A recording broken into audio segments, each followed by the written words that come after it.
Hands off our Medicare! Hands off our Medicare! Hands off our Medicare! Hands off our Medicare! He's the man Democrats say wants to destroy Medicare. Have you handed the political playbook to the Democrats for 2012? If you're willing to lie and demagogue Medicare and scare seniors, then yeah, they have a political weapon. I'd say shame on them for lying to seniors. They've distorted this so much. But here's the point, what I was trying to get with this point. I was trying to get this discussion about entitlements and our debt crisis at an adult level. Clearly that's not happening. Well, Paul Ryan clearly needs to be doing that. I mean, he's proposed a plan to end Medicare as we know it that even Newt Gingrich called radical. You know, we can strike the right balance so that we're not balancing, as Kathy said last night in her victory speech, all the pain and all the hurt on the backs of our seniors to Medicare, and ending Medicare is unacceptable. Is the president and his party have decided to shamelessly distort and demagogue Medicare. They would be given a voucher and forced to fend for themselves in the private health insurance market, back to the days when seniors could be dropped or denied coverage for pre-existing conditions, where costs would skyrocket out of control and insurance would be unaffordable, and end the social safety net that Medicare has been for years. What I'm proposing is make sure that we don't cut benefits to people in and near retirement, 55 and above. They just took $522 billion out of the Medicare fund to spend on another government program. They are the ones who rated Medicare.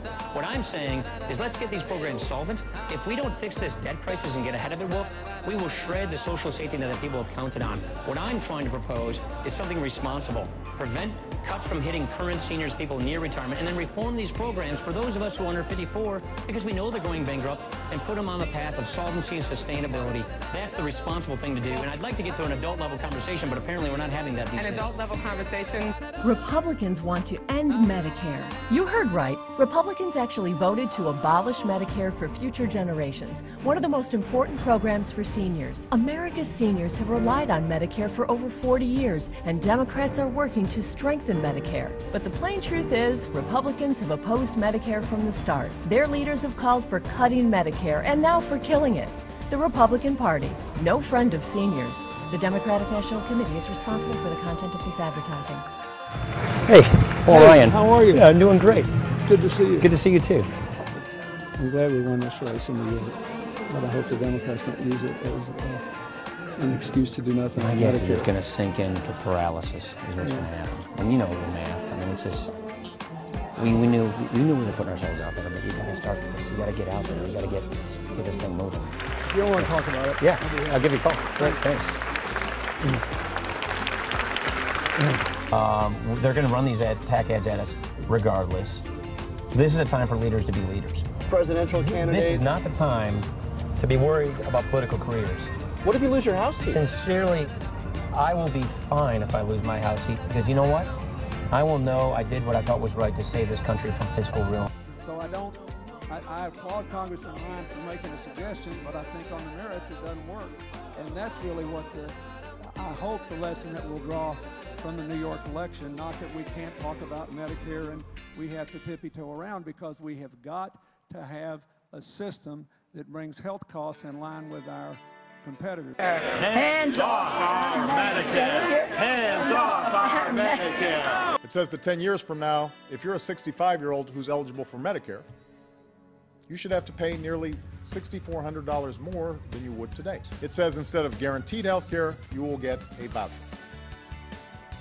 And if that voucher isn't worth enough to buy the insurance that's available in the open marketplace, well, tough luck.